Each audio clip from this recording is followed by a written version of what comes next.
चलो आज एक कहानी सुनते हैं। चापलूसी। सालों पहले एक घने जंगल में कुछ जानवर रहा करते थे। उनमें से एक शेर था और उसकी सेवा में हरदम लोमड़ी, भेड़िया, चीता और चील रहते थे। लोमड़ी को शेर ने अपनी सेक्रेटरी, चीता को अपना अंगरक्षक और भेड़ियों को अपना गृह मंत्री बना रखा था। इसके अलावा चील दूर दूर की सारी खबरें लाकर शेर को देता था, यानी वो खबरी का काम करता था।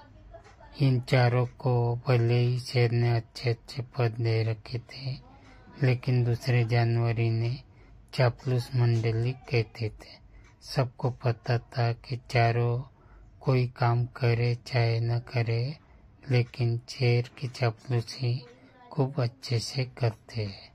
रोजाना चारों जानवर शेर की बड़ाई में कुछ शब्द कह देते हैं, जिससे वो खुश हो जाता था। इन सब के चलते जैसे ही शेर शिकार करता था, तो अपना पेट भर जाने के बाद अपने चारों खास पद में बैठे जानवरों को बाकी का हिस्सा दे देता था।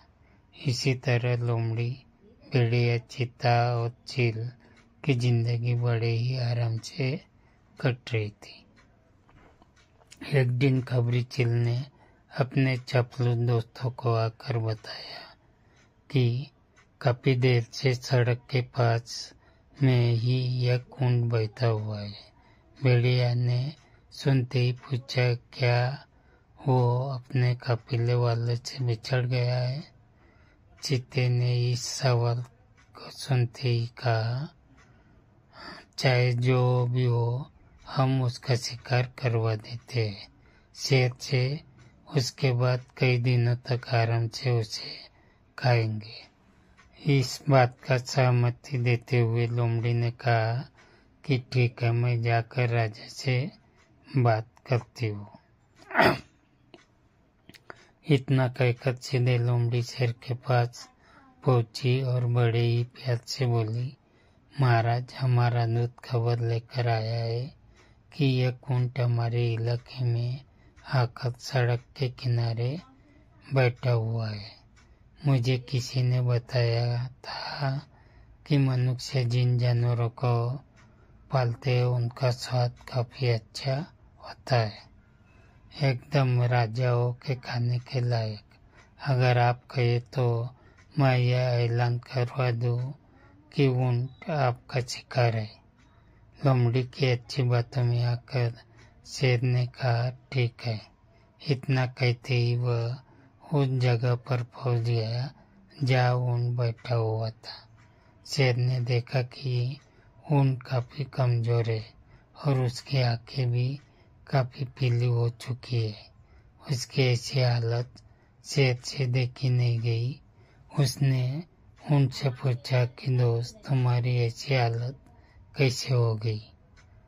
कराते हुए ऊंट ने जवाब दिया, जंगल के राजा, क्या आपको नहीं पता कि सारे इंसान कितने दयाहीन होते हैं?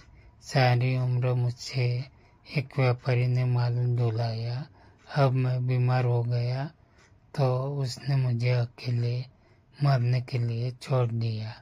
उसने सोचा कि मैं उसके किसी काम का नहीं रहा, इसी वजह से अब वो मुझे अपने साथ नहीं रख रहा है और न ही मेरा इलाज करवा रहा है।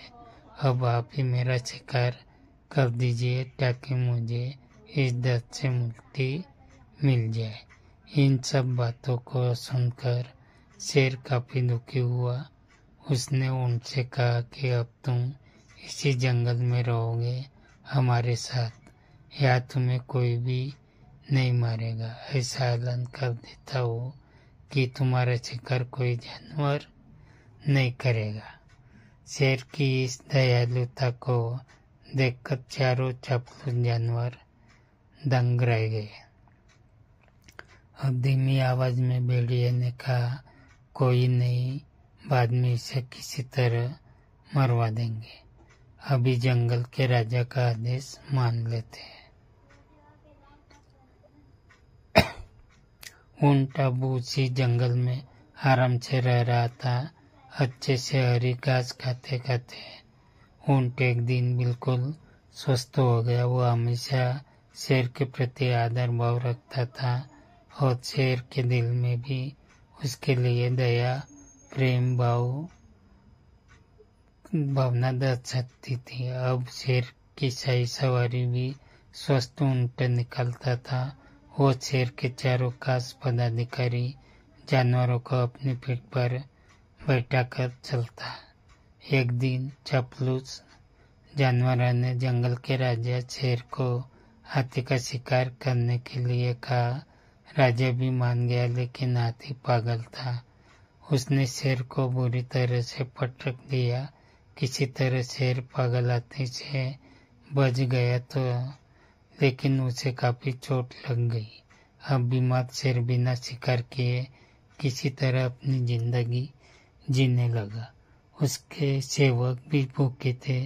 उनके मन में हुआ कि आखिर ऐसा क्या करे कि कुछ खाने को मिल जाए।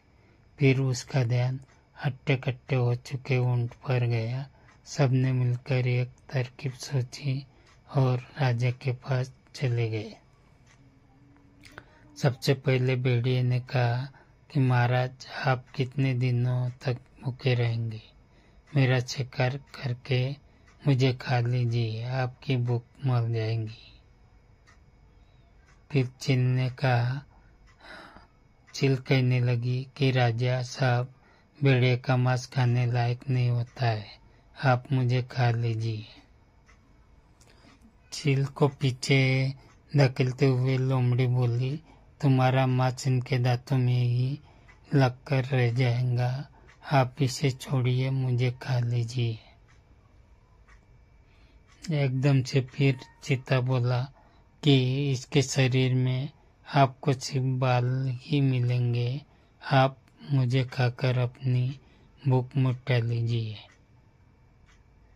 ये सब उन चापलूस जानवरों का नाटक था जिसे ऊंट नहीं समझ पाया।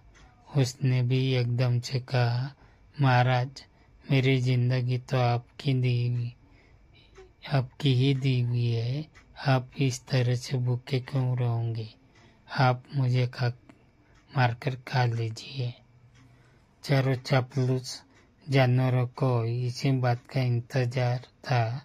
उन्होंने एकदम कहा कि ठीक है महाराज, आप ऊंट को ही खा लीजिए।